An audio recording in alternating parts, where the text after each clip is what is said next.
তো তোমাদের বলেই দিই, অনেকদিন ধরে আমাদের প্ল্যানই হচ্ছিল তারকেশ্বর যাব, তাই আমরা হঠাৎ করে ঠিক করেছি তারকেশ্বর। বিছানাটা একদম দেখো না প্রচন্ড মেস হয়ে আছে, তো প্রচন্ড দেরিও হয়ে গেছে। তারকেশ্বর 1টার মধ্যে বন্ধ হয়ে যায়, আমাদের এখান থেকে যেতে প্রায় 2-2.5 ঘন্টা লাগবে। তো চলো এবার বেরোই, যেতে যেতে বাকি কথা হবে। বেরোনোর আগে আমরা একটু রাধারমণকে দেখি, দেখো কি সুন্দর লাগছে। জানো তো আমাদের তারকেশ্বর যাওয়াটা হঠাৎ করেই প্ল্যান হয়েছে। আমরা আগের দিন ঠিক করি পরের দিন তারকেশ্বর যাব, আর তাছাড়া আমাদের মায়েদের প্ল্যানও ছিল, মানে ওখানে মানত ছিল, তাই জন্য হঠাৎ করেই আমরা প্ল্যান করে ঠিক করলাম। আর তারকেশ্বর যেতে কার না ভালো লাগে, এর আগে আমি আরেকবারও গিয়েছিলাম মা বাবার সাথে বিয়ের অনেক আগে। রাস্তায় একটু ভিড় দেখছো, কারণ সেদিন ছিল রবিবার, আর জানোই বাগবাজারে গ্যালি স্ট্রিটে হাট বসে, তাই একটু ভিড় ছিল। আর দেখো ওই দিনই দেখলাম নন বেঙ্গলিদের কি সুন্দর রং খেলা হচ্ছে। বসন্তকাল পড়ে গেছে, বসন্ত উৎসব, সব কালারফুল জামা কাপড় পরে কি সুন্দর হাতে ফ্ল্যাগ নিয়ে যাচ্ছে, আর সবাই আবিরও খেলছিল, আর অনেকে ফুল দিয়েও আবার কি সুন্দর রং খেলছিল। কি ভালো লাগছিল দেখতে, জানো চারিপাশটা পুরো কালারফুল। আমরা বেরিয়েছিলাম ওই সকাল 10টা নাগাদ, আর একটু আগে বেরোবো বলে প্ল্যান করেছিলাম কিন্তু হয়নি। তো মন্দির শুনেছি খোলা থাকে সকাল 6টা থেকে দুপুর ওই 1:30টা অবধি, আবার বিকেল ওই আধ ঘন্টা কি 1.5 ঘন্টা মতন বন্ধ থাকে, আবার 3টে থেকে 7টা অবধি খোলা থাকে। আরেকটাও কি যাচ্ছে, দেখো কি সুন্দর সব রং খেলছে, কি ভাল লাগছে দেখতে, বসন্ত উৎসব। তাহলে চলো আমি যতটুকু তারকেশ্বর সম্পর্কে জানি তোমাদের সাথে শেয়ার করি, আর তোমরাও যদি কিছু জানো অবশ্যই কিন্তু আমার সাথে কমেন্টে শেয়ার করো। আমরা সকলেই জানি তারকেশ্বর হুগলি জেলায় অবস্থিত, আর পশ্চিমবঙ্গের দুঃখ নদী নামে পরিচিত দামোদর নদী এই হুগলি জেলার প্রধান নদী। এখন এই হুগলি জেলাতেই তারকেশ্বর শহরে অবস্থিত তারকেশ্বর মহাদেবের মন্দির, এক জাগ্রত শৈবস্থান। শুধু হুগলি জেলাতেই নয়, এই শিবক্ষেত্রের মাহাত্ম্য ছড়িয়ে পড়েছে সারা দেশব্যাপী। ভক্তদের কাছে শিব এখানে পরিচিত তারকনাথ রূপে। বাংলার মন্দির রীতির ধারা অনুযায়ী তারকেশ্বর মন্দির 8চালা স্থাপত্যশৈলীর মন্দির। শহরের পলিউশন থেকে একটু দূরে চারিদিক সবুজ দেখতে দেখতে যেতে এক অসাধারণ অনুভূতি ছিল আমাদের সবার। চারিদিক আমরা শুধু দেখেই যাচ্ছিলাম, আর বাতাসটাও যেন ভীষণ ঠান্ডা, স্নিগ্ধ আর শান্ত। তাহলে চলো আবার গল্পে ফিরে আসি। তারকেশ্বর মন্দিরের গর্ভগৃহেই বিরাজ করছেন স্বয়ং তারকনাথ। সনাতন ধর্মাবলম্বী মানুষের কাছে তারকনাথ হয়ে উঠেছেন বড়ই আপনজন। ইতিহাসে বর্ণিত আছে তারকেশ্বরের সাথে রামনগর নামক একটি স্থান অতীতে সংযুক্ত ছিল। বারাণসী থেকে এই স্থানে এসেছিলেন কেশব হাজারি নামে এক ব্যক্তি। জানা যায় অযোধ্যার নবাবের অত্যাচার থেকে পালিয়ে বাঁচতে পরিবার সমেত এখানে তিনি এসেছিলেন। বিষ্ণু দাস ও ভারামল্ল নামে 2 পুত্র ও ভানুমতি নামে এক কন্যা ছিল জনৈক কেশব হাজারির। কিন্তু এই রামনগর সহ তারকেশ্বর ছিল মুর্শিদাবাদের নবাবের অধীন। ক্রমে বিষ্ণু দাস এবং ভারামাল্য উক্ত অঞ্চলে নিজেদের মালিকানা কায়েম এবং কর আদায়ের চেষ্টা করলে নবাবের সৈন্য তাদের বন্দী করে। জানা যায় বিষ্ণুদাস ছিলেন একজন নিষ্ঠাবান বিষ্ণু ভক্ত। মুর্শিদাবাদ নবাবের কারাগারে বিষ্ণুদাস ভগবান বিষ্ণুর কৃপাধন্য হয়ে কিছু অলৌকিক শক্তির প্রদর্শন দেখান। নবাব এই ঘটনায় প্রীত হন। তিনি 2 ভাইকে মুক্ত করেন এবং বালিগড়ি ও মোহনবাগ পরগনার রাজস্ব আদায়ের দায়িত্ব 2 ভাইরাতে তুলে দেন। ভারামল্ল রাও উপাধিতে ভূষিত হন। দেখো গল্প করতে করতে আমরা অলরেডি পৌঁছে গেছি। আমাদের যেতে একটু সময় লেগেছিল, 1.5 ঘন্টা মতন। একটু আমরা অন্য রাস্তায় চলে গিয়েছিলাম ভুল করে, কিন্তু আমরা ফিরেছিলাম প্রচন্ড তাড়াতাড়ি। এবার পৌঁছে আমাদের সাথে কিছু ঘটনা ঘটে। আমরা তো গিয়েছিলাম গাড়িতে, তাই আমাদের গাড়ি রাখা নিয়ে একটু সমস্যা হচ্ছিল। একজন এক এক দিকে বলছিল, তাই একটু দেরিও হয়ে গিয়েছিল। আমরা ওখানে পৌঁছেছি ধরো 12টা 10-15 নাগাদ, আর কিছুক্ষণ পরেই মন্দির বন্ধ হয়ে যাবে। আমরা তো ভেবেছি বিশাল লাইন দিয়ে মানে ঠাকুর দর্শন করতে হবে, আমাদের পুজো দিতে হবে। আর মা এখানে সমস্ত ফুল মিষ্টি সমস্ত নিয়ে গিয়েছিল, কিন্তু ওই সমস্ত ফুল মিষ্টি ওনারা ওখানে জমা করে নেন। আর আমরা যেটা পুজো দেব, যেটা আমরা নিয়ে যাব যে প্রসাদ, সেই প্রসাদ ওনাদের থেকে নিতে হয়। আমরা তাই সবার যাদের পুজো দেওয়ার ছিল তাদের নামে পুজো দিয়ে নিচ্ছিলাম। আর চারিদিকে দেখো বিশাল ভিড় ছিল, সামনে যেহেতু শিবরাত্রি।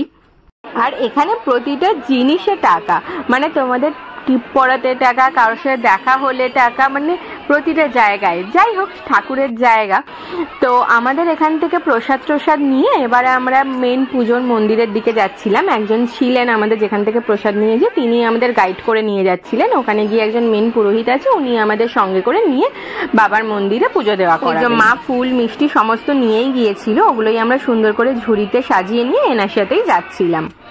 আর আমি যেহেতু বাবার মায়েদের সাথে অনেক আগে গিয়েছিলাম, প্রায় 7-8 বছর আগে, আর একটু ভোর গিয়েছিলাম, আমরা এরকম দিনের বেলায় যাইনি। আমরা অনেকটা সকালের দিকে গিয়েছিলাম, প্রায় 5টা-6টা নাগাদ ওখানে পৌঁছেই গিয়েছিলাম। তো একদম মন্দির যখন খুলেছে তখনই আমরা গিয়ে পুজো দিয়ে দিয়েছিলাম, সেই জন্য আমরা এতটা ভিড় পাইনি। এবার যেহেতু একদম মানে প্রপার টাইমে গিয়েছি, এত ভিড় ছিল ভাবতে পারবে না। আর এই যে আমাদের দুধসাগর, এখানে জল তুলেই আমাদের সব বাবার মাথায় ঢালে। আর মা এখানে আমাদের বাড়ি থেকে দুধ নিয়েই গিয়েছিল, আমরা এখান থেকে জল নিয়ে দুধটা মিশিয়ে সেইটাই বাবার মাথায় ঢেলেছিলাম। তাহলে চলো আবার একটু গল্পে ফিরে আসা যাক। তারকেশ্বর মন্দিরকে ঘিরে রয়েছে অতীতের বহু কাহিনী। ধীরে ধীরে অগণিত হিন্দু ভক্তদের সারা বছর ধরে আনাগোনা বেড়েছে এই মন্দির পক্ষে। মন্দিরের উত্তর দিকে রয়েছে দুধ পুকুর, যেটা তোমরা একটু আগেই দেখতে পেলে। প্রতিদিন শিবলিঙ্গের ওপর ভক্তদের অর্পণ করা দুধ মন্দিরের উত্তর দিকে জলাশয়ে পড়ে এই রূপ নামকরণ হয়েছে। ভক্তদের মধ্যে প্রচলিত বিশ্বাস অনুযায়ী এই জলাশয়ে স্নান করলে শরীরে আরোগ্য লাভ হয়। তারকনাথ ছাড়াও দেবী কালী, লক্ষ্মীনারায়ণের মন্দির ও অন্যান্য দেবদেবীর মন্দিরও কিন্তু এখানে বিদ্যমান। চৈত্র মাসের গাজন মেলা, শ্রাবণ মাস, চড়ক, নীল পুজো, শিবরাত্রি ইত্যাদি জনপ্রিয় অনুষ্ঠান উপলক্ষে ভক্তদের ভিড় চোখে পড়ার মতো।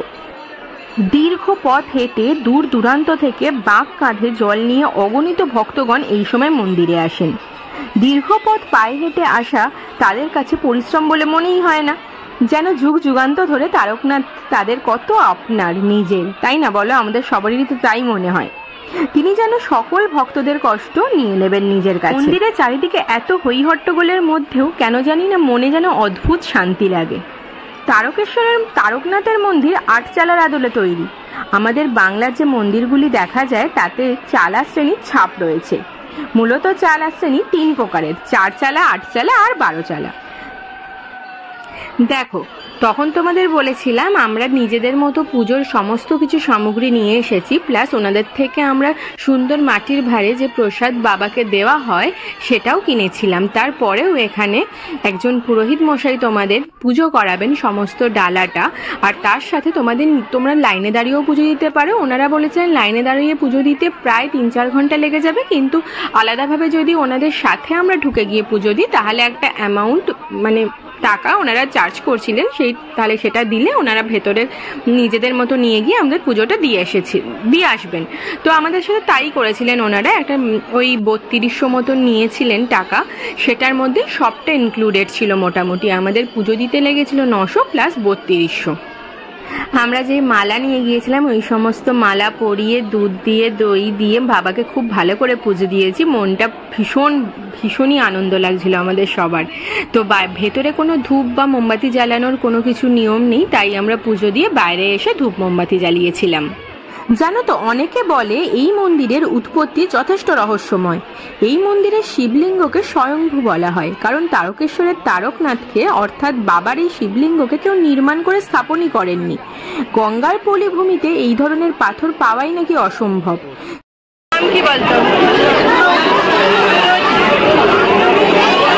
স্কুলে পড়ে, আজ রবিবার বলে ও সেজে পুজো শেষ আমাদের।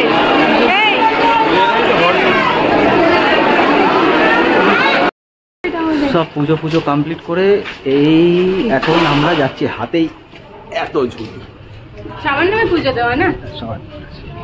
জানো তো, এটাও অনেকে বলে এখানে দেবাদিদেব মহাদেব শিব স্বয়ং আবির্ভূত হয়েছিলেন। মন্দিরের মধ্যে স্বয়ংভূ শিবলিঙ্গের অস্তিত্ব যেমন রয়েছে, তেমনই অধিষ্ঠান রয়েছে স্বয়ং বাসুদেব। অনেকের মতে তিনি আসলে ব্রহ্মা। শিবের কিছুটা দূরে নন্দীভৃঙ্গের অধিষ্ঠানও দেখা যায়। এই তারকেশ্বরের তারকনাথকে এই কারণে দ্বাদশ জ্যোতির্লিঙ্গের অন্যতম বলেও গণ্য করা হয়। আমাদের এই মন্দিরে যেতেই যা সময় লেগেছিল, আমাদের পুজো প্রায় আধ ঘন্টার মধ্যেই হয়ে গেছে। আমরা পুজো দিয়ে আবার আমি বললাম না সেই 12টার 10-15 ঢুকেছিলাম, আমাদের 1টার সময় পুজো দিতে আমরা গিয়েছিলাম, আর আমাদের 1:30টার সময় পুজো দিয়ে আমরা বেরিয়ে চলে এসেছি। আর ফেরার সময় তো আরো তাড়াতাড়ি ফিরেছি, 45 মিনিটের মধ্যে ঢুকে গিয়েছি, একদম ফাঁকা রাস্তা ছিল। তোমরা যারা যাওনি এখনো তারকেশ্বর একবার হলেও ঘুরে এসো, কিন্তু এখন তো শিবরাত্রির সময়, এখন প্রচন্ড ভিড় হবে। একটু ফাঁকা সময় গিয়ে ঘুরে এসো, ভীষণ ভালো লাগবে। আর দুপাশে এরকম সবুজ ঘেরা রাস্তা, কি যে আনন্দ লাগে বিশ্বাস করো। তার মধ্যে শহরের এত কোলাহলের জীবন থেকে বেরিয়ে এসে যেন আরোই একটা শান্তি দেয় মনে।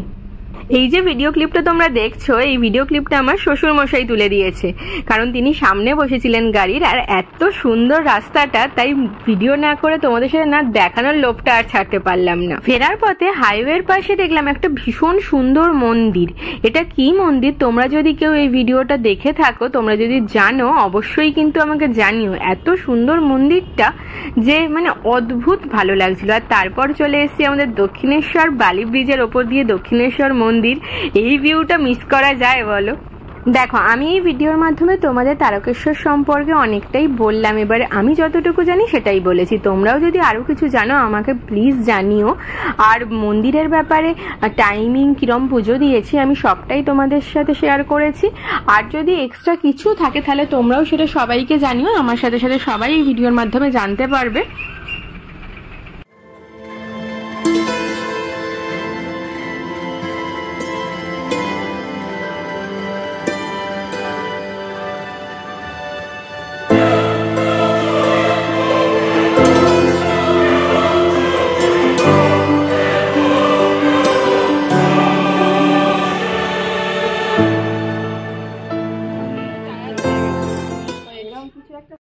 হিসাবে বাড়িতে ফিরলাম, ভীষণ ভালো পুজো দিয়েছি। ভীষণ ভালো মানে ভেতরে একটু বেশি টাকা দিয়ে করতে দিলে ওদের আলাদা আলাদা প্যাকেজ আছে। 1200 টাকায় এরকম ভাবে মানে লাইনে দাঁড়িয়ে, 3200 টাকায় স্পেশাল ভাবে একজন পুরোহিত এসে, হ্যাঁ তবু আমি আমাদের স্পেশাল ভাবে বলে দেবো, আলাদাভাবে আরেকবার বলে দেবো। যাই হোক, তো এইসবে ঢুকলাম। আসতে তো আরো কম টাইম লেগেছে, 30 থেকে 35 মিনিট লেগেছে। তো আজকের এই ভিডিওটা আশা করছি তোমাদের ভীষণ ভালো লাগবে। সামনে শিবরাত্রি আসছেও। তো চলো আজকের মতো টাটা, দেখা হচ্ছে পরের ভিডিওতে।